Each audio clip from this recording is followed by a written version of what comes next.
Yes, guys, I'm Si. Welcome to Cardiff City World. Welcome to the breakfast breakdown. Obviously, the footballing schedule has been a bit all over the place this week. FA Cup game on a Thursday, no game on a Saturday. So our schedule has changed a little bit, but it's been quite fun. Having the little breakfast shows and having chat to you guys in the morning. But we discussed this the day after. We get to discuss the FA Cup game from last night, and I thought it was real exciting performance, real exciting to witness those young players stepping up. I've got a really interesting video coming out this evening, discussing some of the young players and the contract renewals and things like that. And it's when I first saw the side last night, I was a little bit disappointed because I felt that there was a couple of youngsters who I had been really looking forward to playing, and I kind of was like, oh, why isn't there more youngsters? But then the more I thought about it and the more I looked at that side, it was a real exciting side, a real attacking side, a Tete and up front with Tanner and Ashford on the wings, Colwell behind, Rolls with NG in the midfield, which I actually thought, credit to Omar Rhys, by the way. That wasn't working with Perry NG in the middle to a certain degree, and he switched Joel Bagan into there, and I thought Joel Bagan was excellent in midfield. Obviously before they changed the system, and then you got to see, the likes. I thought Pacquiao did real well on the right before he got a knock.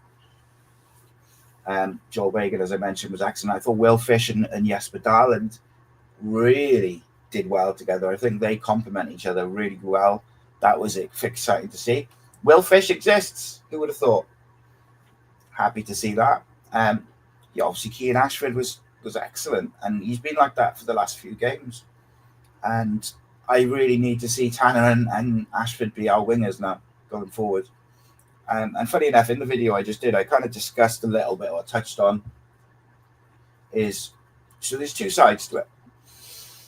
You have the fans who want to see these youngsters in the first team, give them a chance. If you don't give them a chance, you never know if they're ready. And then whenever they've come in, if you look back over the last 18 months to 2 years, I can't think off the top of my head of many or any of the academy players who've come into the first team and looked out at their depth.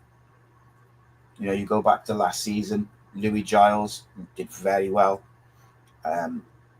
Joel Colwell did all right in his little cameo. Raheem Conte really stood out. Ashford stood out. Pacquiao's done well. When they've come in, they've looked good.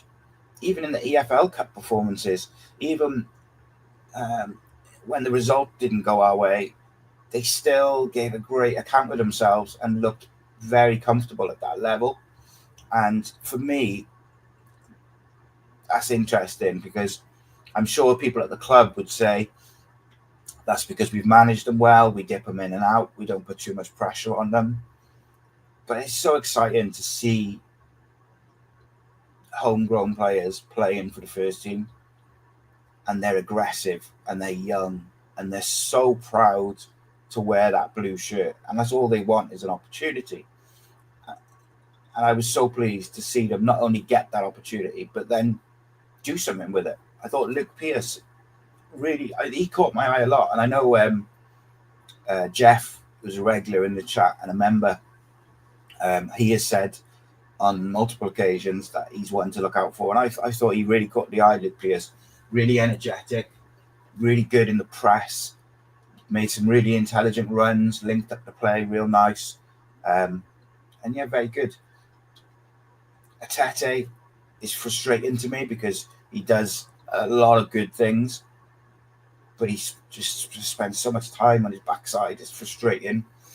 I still believe that we should have loaned him out this year to get the best of him, because I do think that there's a player there.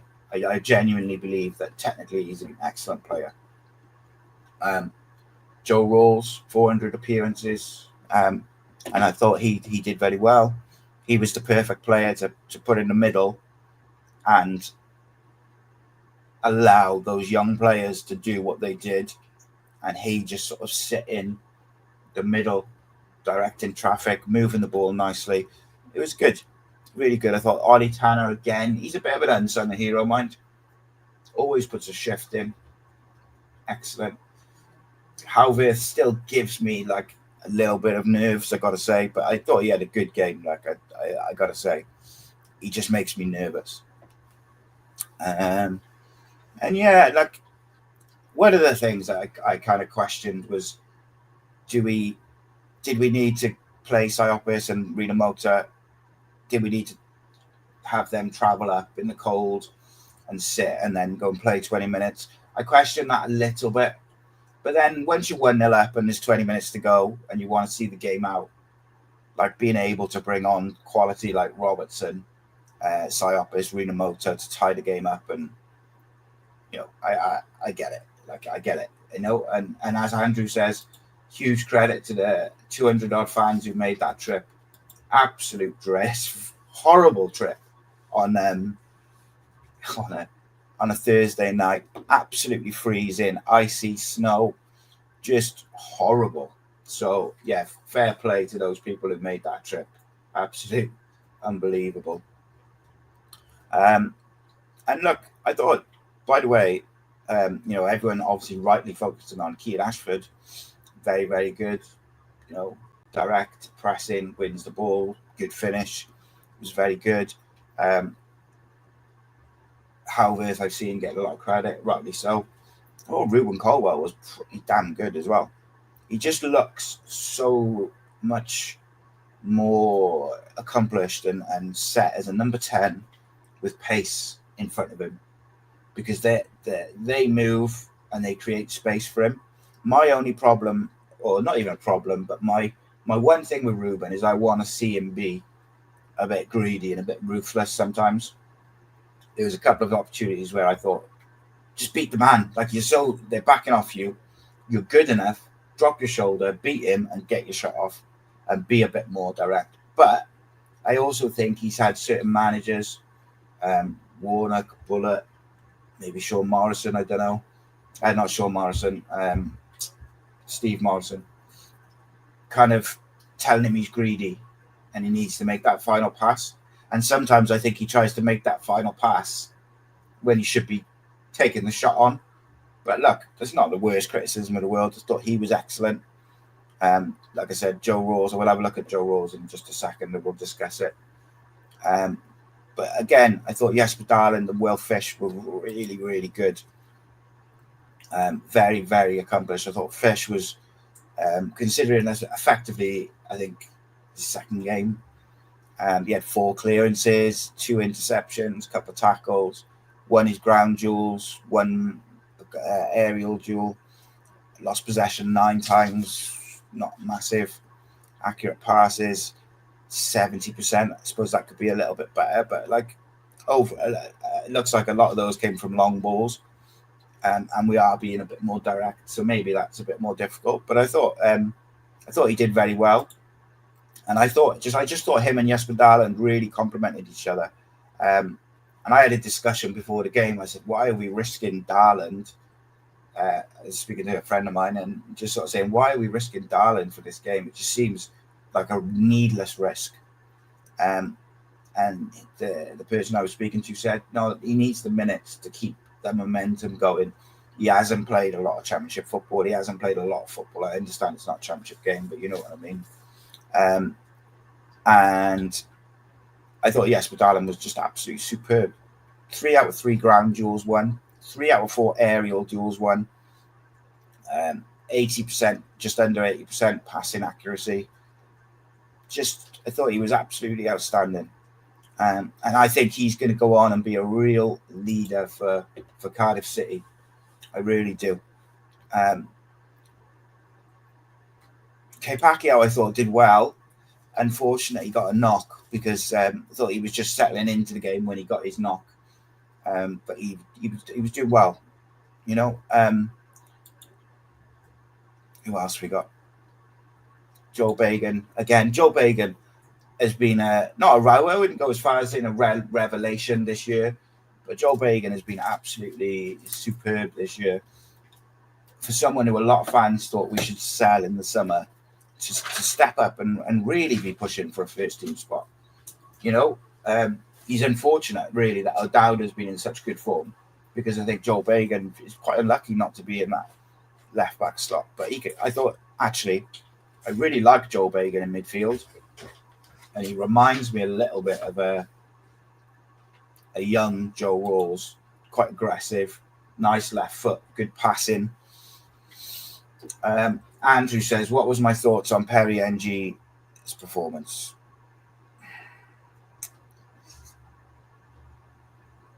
It was better in the second half, but still not great. I worried. I don't quite know what's gone on with Perry NG.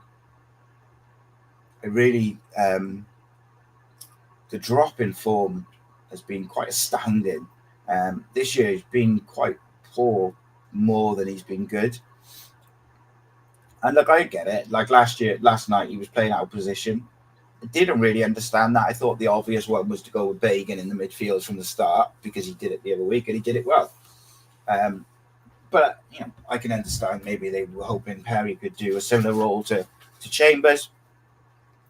And like statistically, he didn't do that bad. Like he won 4 out of 10 ground duels, 1 out of 2 aerial duels, only lost possession 11 times, a couple of clearances, a couple of block shots, you know, a couple of tackles, 1 error that led to a shot. But so like statistically, 3 out of 4 long balls found their mark. 1 out of 1 crosses were accurate. He had 1 key pass, 82% accuracy of his passing. Like, so statistically, he did all right.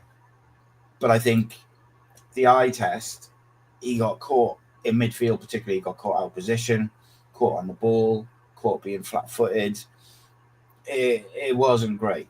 I thought once he's right back, he looks more comfortable. But he is also returning from injury, and it takes time just to get up to speed. But like I say, you know, when the league game comes around,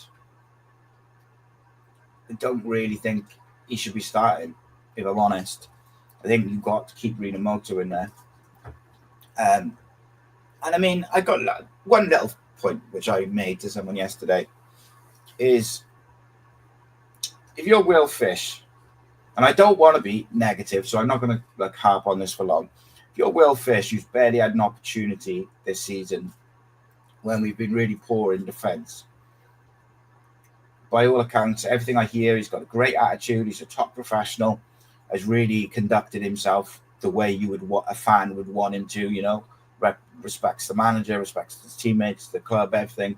He's done everything the right way, but hasn't had an opportunity, even when we've been dreadful and people have had nightmares. But then Perry NG comes back from injury, clearly not up to speed, a bit rusty, not fit, and is kind of straight in, coming off the bench to get minutes and stuff like that in the previous couple of games. Would that not be a bit frustrating to you, considering that Fish could play right back? But then you have to also say, you know, Perry NG's been player of the year twice out of the last 3.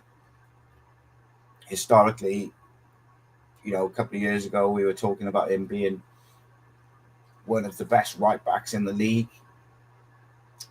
Maybe, you know, everyone has that drop in confidence or that drop in form, but it hasn't been a good season. It hasn't been a stellar season for him, has it? Like, and I can't put my finger on why. But then overall, the team hasn't been great either. So, maybe that has an effect. Paul says Perry got not a midfielder, got caught in possession many times in areas most teams can hurt us. We got lucky last night that Sheffield United were poor. They were very poor, Sheffield United. And Phil says, for me, Perry was poor by his standards. Why, oh why, when he has no chance of the ball, he fouls the man instead of just holding his ground. It's very frustrating, that with him. Yeah, he does it a lot, doesn't he? But yeah, I think we've been right backs have been talked about. I did say the other week I wouldn't be shocked if he left in January. Not that I think necessarily he's like trying to leave or we're trying to sell him. I just wonder whether if a bid came in, whether we might just shake hands and say thank you, but it's the right time. Not saying that I think it is. It's been frustrating to watch Perry for the last probably 8 months or so. And the problem is, at his best, I really rate him. Like, I genuinely think at his best, he's one of the better right backs in the league. But we haven't seen that for the end of last season and all this season. Like, if we're being honest, and again, it's never personal, it's just talking the football. He's been at fault for quite a few goals this year. Like, I did a preview podcast for someone else the other week, and they said, where can our team get at Cardiff? And I said that we concede a lot of goals in that right back area, whether it's the ball coming across from the other side and we switch off and leave players unmarked, or without a position, or we let the crosses or shots get in. And I think, you've got to also think he's had a long-term hip problem. As someone who has a long-term hip problem, it fucking hurts. And also, it's very, very difficult to, I'm not a professional footballer, but having a long-term hip problem is a big issue. So, you got to see it from both sides. So, yes, we can talk about his performances and his form hasn't been great, but there's also probably some reasoning behind that. And I think genuinely, particularly on match days, as fans, we get behind him and we get behind the team. And that's the way to be. I never really understand, the toxic side of football, social media. It's not really my thing, I suppose. But maybe that side of it is a young man's game. Yeah, I'm a little bit more upbeat than yesterday. Yesterday, I was frustrated. And as I've said many times, the one thing you'll get with my content is, I'm be honest, I'm not going to kind of sugarcoat stuff. I'm not going to not give my opinion. So if I'm pissed off, I'm pissed off. And if I'm not, I'm not. Like I said a bit earlier, when I saw the team yesterday, my initial reaction was disappointment.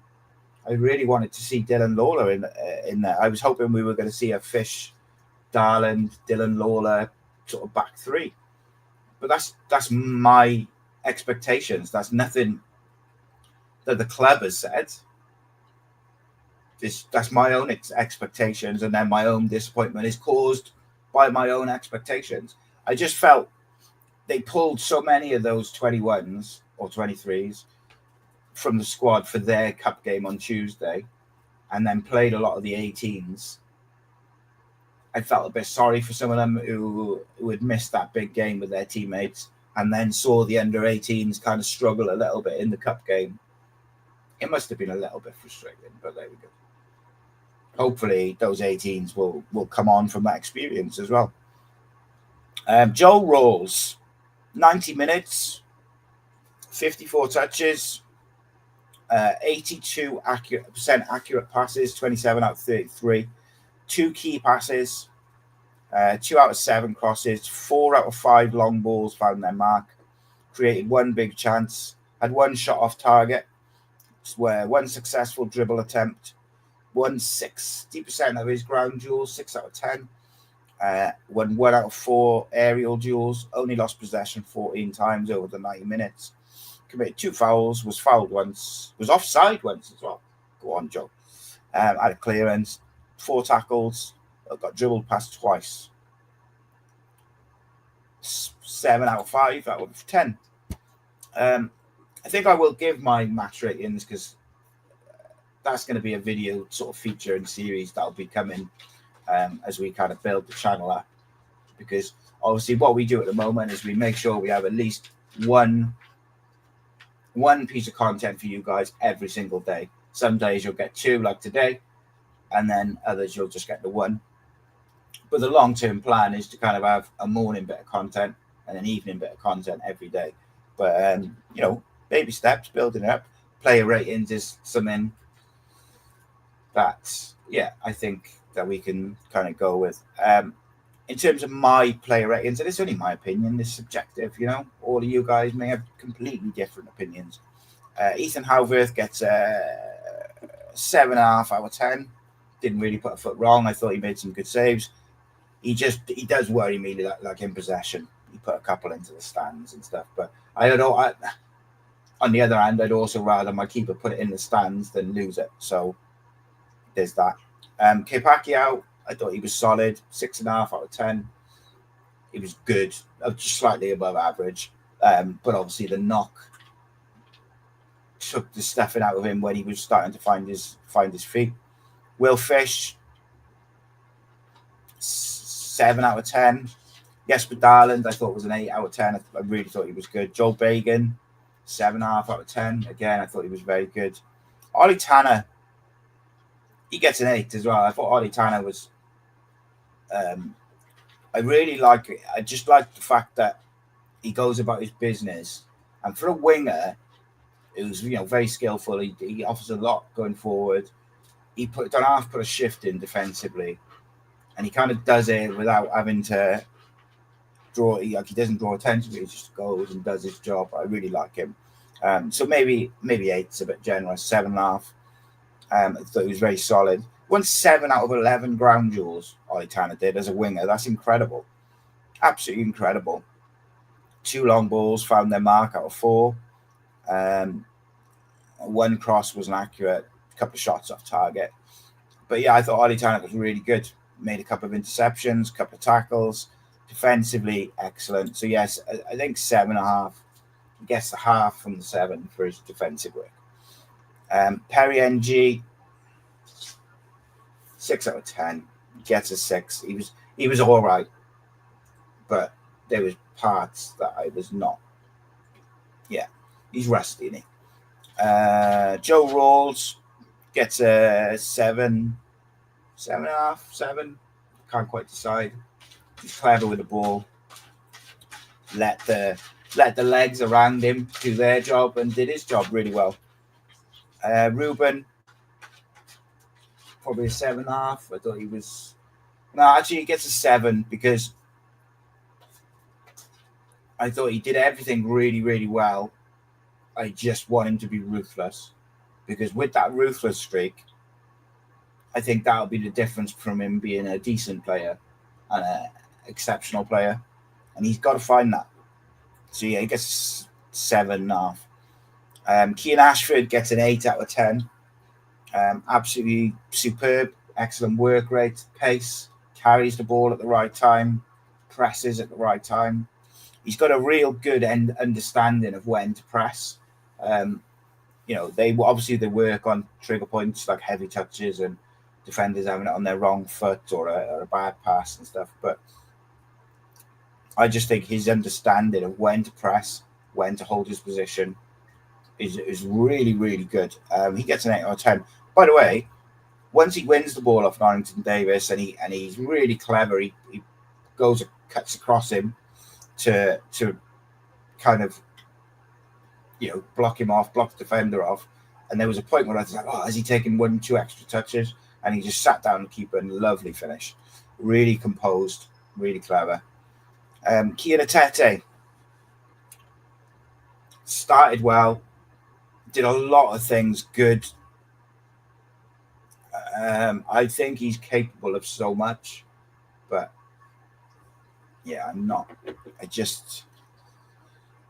I'd like to see more from him, and I believe that he's got more to give. But with his contract up, it's going to be a decision to be made. I guess he's got to get going. But I thought he did all right. He probably should have scored.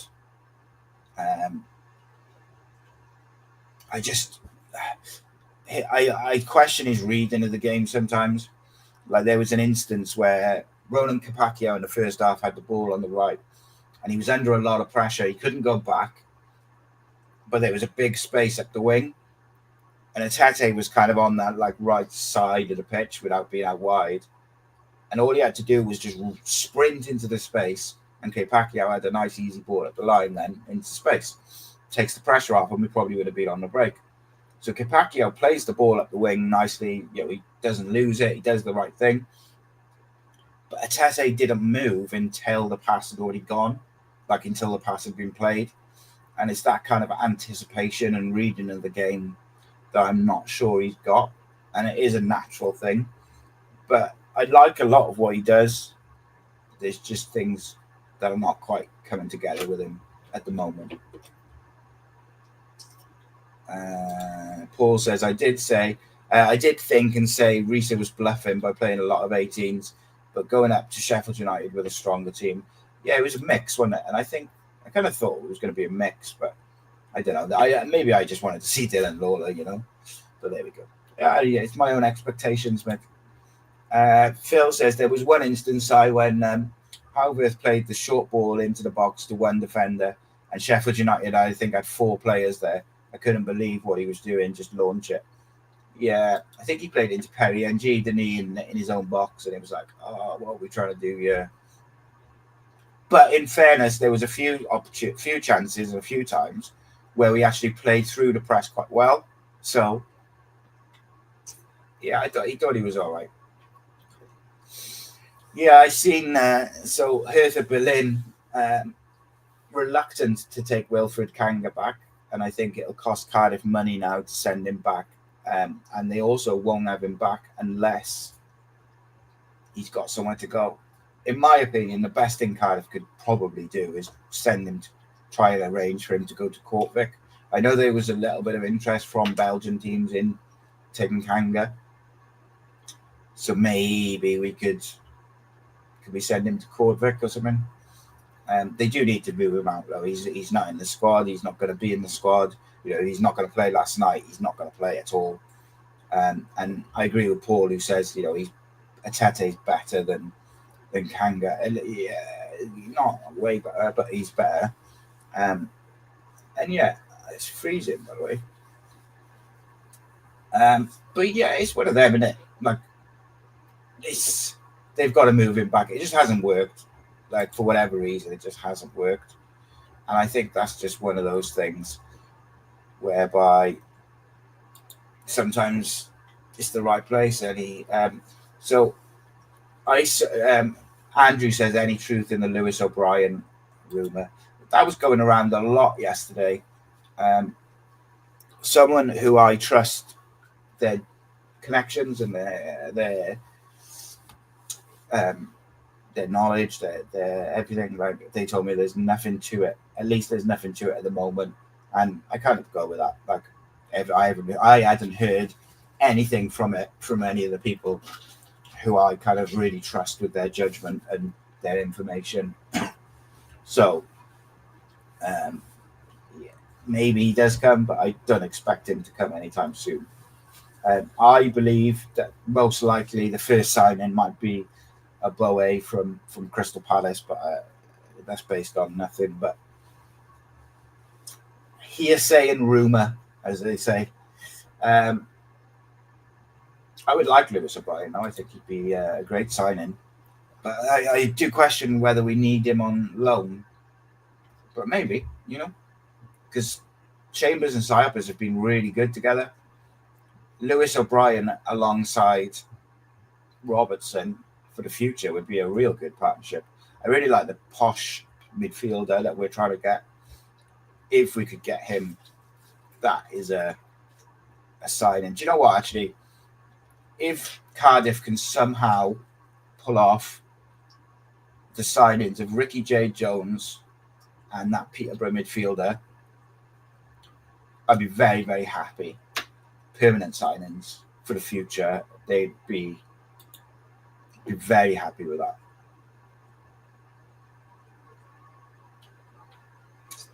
Yeah, I saw a few people saying Ricky J. Jones was poor last night, but I mean, they weren't expected to win that game, and it's a different game, and it's a different team. You just gotta go with what he does when he comes here, if he comes here at all. What I will say is he's got a good scoring record.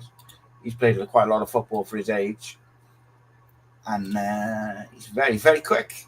And I think, ultimately, there's something that we lack massively, and he is one of the quickest around. So let's not write anyone off yet, just before they've arrived. I actually don't think he comes. Is my personal opinion. It's not based on any particular knowledge. I just think that he'll most likely move in the summer. Whether that's to us or someone else is another story. As I mentioned earlier, we got a video out tonight entitled "Time to Evolve." I encourage you to have a look. It's a conversation starter, shall we say. We kind of discussed the young players coming through, the best route and plan to getting them into the first team, and I also discussed the 13 players out of contract and how they may be able to help that process, and in what way will they help that process. I'm sure a few people may not agree with some of the stuff that I kind of discussed, but then equally, from memory, because I recorded it earlier, I don't think I said anything massively controversial. I kind of tried to look at it from both sides, devil's advocate. Could see why I wouldn't give this person contract, why I would. What you could do to get around high wages and keep them, and what you could do to move them on. And that's very true, Jonathan. Jonathan says, I'm glad Jones was poor last night. If he had scored a hat-trick, they'd have upped the price. Yeah, Peterborough are notoriously difficult.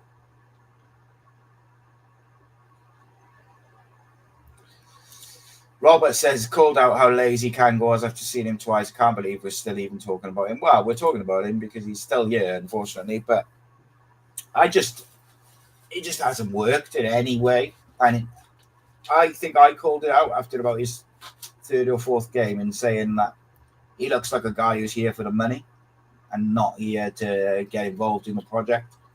And obviously, I hoped I was wrong, but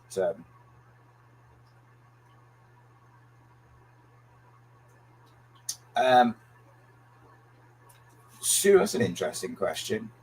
Says Peterborough said they want him back on loan as a compromise. Who would you offer to try and push the deal through? I'd offer them a Tete on loan for the rest of the season.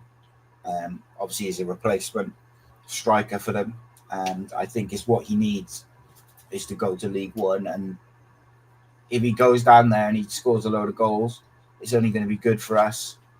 Although not really, because he's out of contract, I suppose. But yeah, that's who I'd probably offer. Who else could you offer? Maybe you could offer one of the younger players also, as a loan. But Tete is the one that sort of springs to mind where I'm like, yeah. Unless they offer one of the players that they want to get rid of, like a Jamalu Collins or something like that, on a permanent deal, maybe that could help get it over the line. Peterborough, Dara McAntony in it. He normally gets something near what he wants in terms of prices. My belief is with any of the Peterborough players that we're interested in is, in order for us to get them, we need to act fast and get the deal done. I feel like the more it drags on into January, that's when I think it'll become less likely that we get them, because more clubs will become involved. So Borough have got an interest in Ricky J. Jones. But from what I would know from someone I was speaking to yesterday, they said that they haven't put a bid in yet. They've kind of just asked about what sort of price that they'd want and stuff like that. So Cardiff do have a little window where they may be able to sort of skip the queue. But if you're Peterborough, they want him gone because he's out of contract and he's turned down a couple of deals. So they'd rather get some money for him. So the more clubs that are involved in that bidding process, the more money they'll get. So I can see why they would drag their feet a little bit to try and get it towards the end of January, and then they can obviously try and recoup as much money as possible on him. He's young as well, not just quick and goal scorer. He's young, so it feels like a no-brainer in terms of what we should do. But I guess we'll see, won't we? Let's have a look. Right, if you've got any questions and stuff like that, let's get it in. I'm going to finish up now in sort of 5-10 minutes because I'm absolutely freezing and I've got a meeting very soon. So yeah, Middlesbrough selling Isaiah Jones to Luton for $5 million. Ricky J. Jones maybe there's a replacement. But you know what, mate? I don't think Peterborough would sell him mid-season. The one we should be trying to get out of Peterborough is Poku. What a player, top scorer. He's so skillful. He's the player I really, really, really like. But I believe the chances of you getting him out of there is slim to none, particularly mid-season. And I think they probably want big money for him as well. But I expect Cardiff will get in some players. I actually think we'll probably get one in before the Watford game. Probably a loan deal. It's just whether we can get it all sorted and over the line by the game, and then if he hasn't trained, will he play? And all the usual kind of things that come into question with regards to this. What do you guys think what would your team be against Watford now? Would you make any sort of changes? Would you utilise any of these young players who played last night? Did anyone who hasn't been in the first team starting 11, did anyone last night impress you enough that they should now need to start? Experienced or young? Like, is there anyone there which you watched last night and you think he probably deserves a start? Middlesbrough being linked with everyone, yeah. Poku's injured for a couple of months. He's that good though, mate. I would sign him while he's injured, just to tie him down for a few years and get him into the club. But yeah, he is injured and still their top scorer. He's a very, very good player, in fairness. But I like Jay Jones. I did a video last summer on Jay Jones and Poku and said these are two players that we should be looking to try and get in because they're very, very combative, very explosive, dynamic footballers, and that's something that we desperately need is pace and dynamism. So if we can get them in, then I'm very happy, or one of them in. Be very happy. It's interesting. If you had the choice of getting Ricky J. Jones or the Cypriot midfielder from Peterborough, you could only have one of them.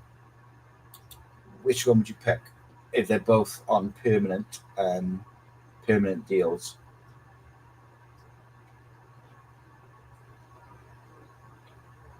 This is an interesting one, isn't it? Because I think the Cypriot lad is the perfect partner for Alex Robertson in the long term. But obviously now, in this season, in terms of the relegation battle, I guess, if you like, we desperately need a striker, and a striker with pace who's going to score goals. And Ricky J. Jones ticks those boxes. Poku's out of contract this summer, which is quite fascinating. It's mad that Peterborough have let all these deals run down. God, I'd be super excited if we were able to get them and all of them, just get them all on freeze. Woof! Mix them with your young players. Have some real pace. I want to talk about Will Fish. Mentioned earlier, everything I've heard is that his attitude, his training, everything's been really, really spot on, despite no game time. He's been it's been impeccable. He's been a real pro. Everything which a fan would expect of a player is kind of the way he's conducted himself.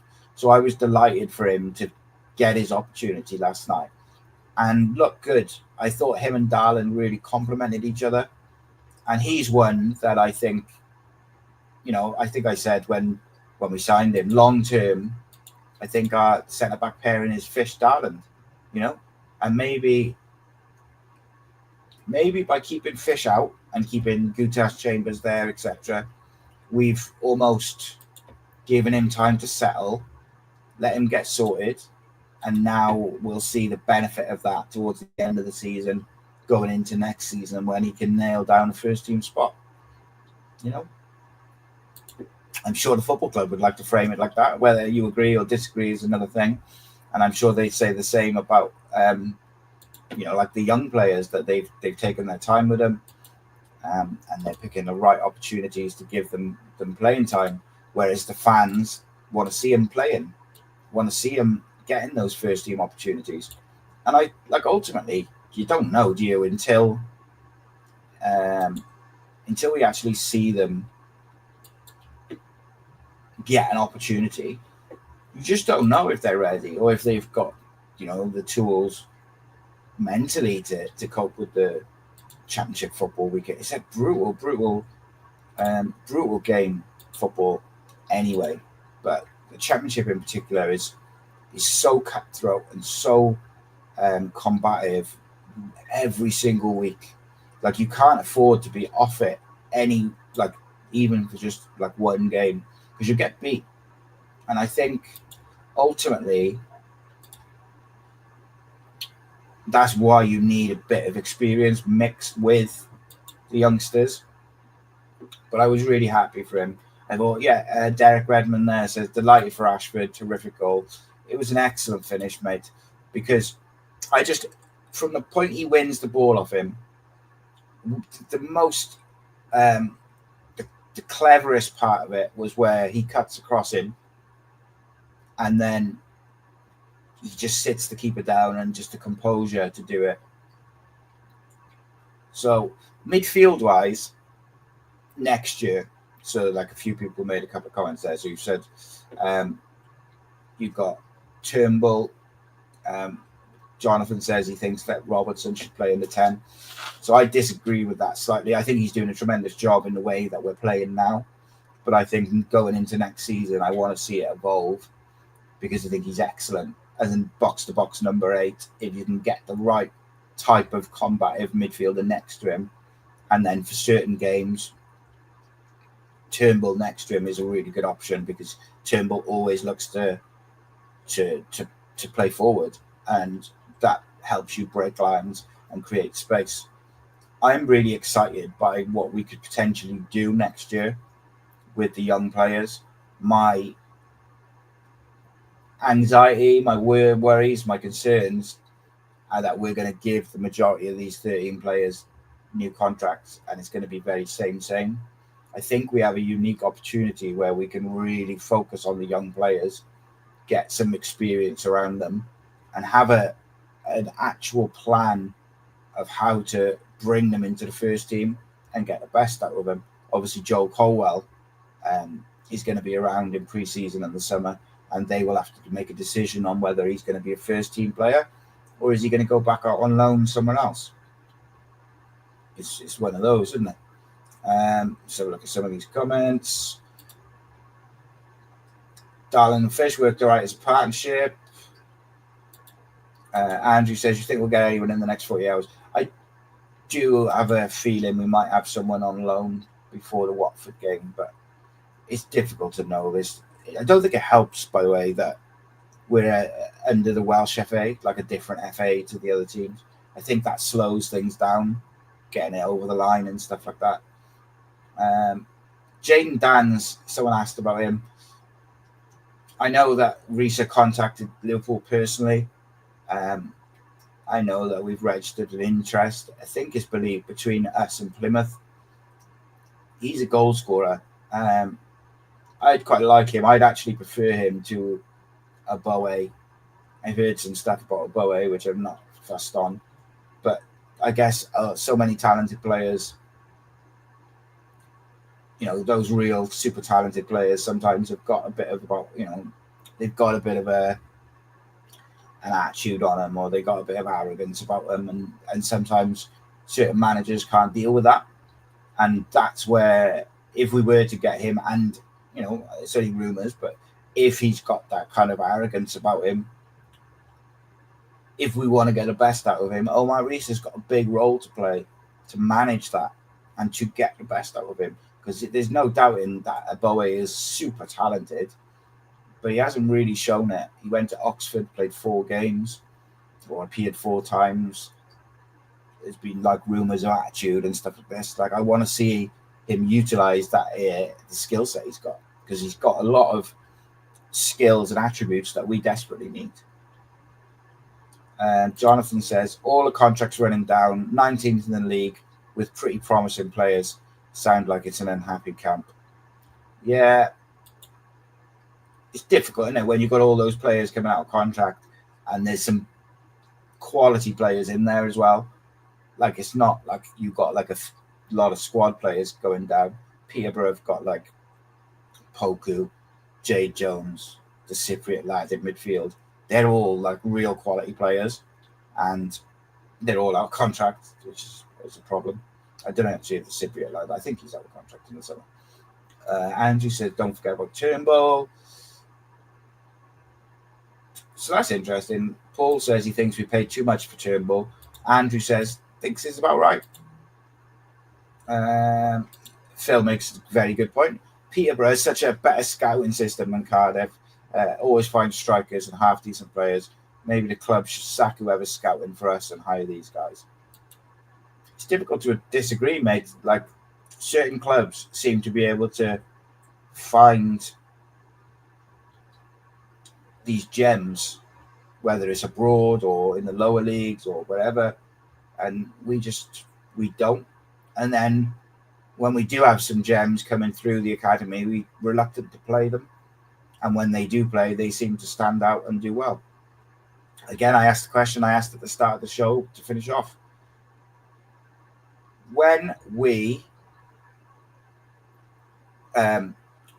looked, or when we've given these academy players an opportunity in the last 2 years, how many of them have looked out of their depth? I can't think of one. Maybe there's one. It'll be interesting. I know there's been some talk of Joel Colwell going back from his loan at Cheltenham and then going to a League One side. But I also know that he was quite happy at Cheltenham. They love him. He's playing week in, week out. He's scoring goals. He's creating goals. So, like, what's the best thing for his development? He could go to a team in League One and they don't fancy him, or he doesn't fit their system and doesn't play. So, is what it is, isn't it? But I know they were having a meeting, Rhys, the club, Joel, and whoever, to discuss the best way for his development, because I'm pretty sure they want him in the first team next year. Like, he's so highly rated that they've got to make sure that they like get all planned out and mapped out to get the best out of him. So I'm going to leave it there, guys, for this morning. I've got to jump on a Zoom call now, 10:30. I appreciate you all as always. Let me know if you like these breakfast shows and we'll discuss it further. But don't forget tonight, the Breakdown Extra, where we are talking it's time to evolve for Cardiff City. So I'm sure some people won't like it, some people will. Such is the way of the world. My thing is always, like, if you disagree with what I say or my opinion or whatever, like, tag me and we'll have a discussion. You don't need to subtweet and stuff. I just thought it's all a bit, that's a bit childish for me. Like, just tag me and we'll have a chat. It's all about opinions. Everyone's opinions welcome. Keep the faith, my friends, and remember, the Blues are staying up.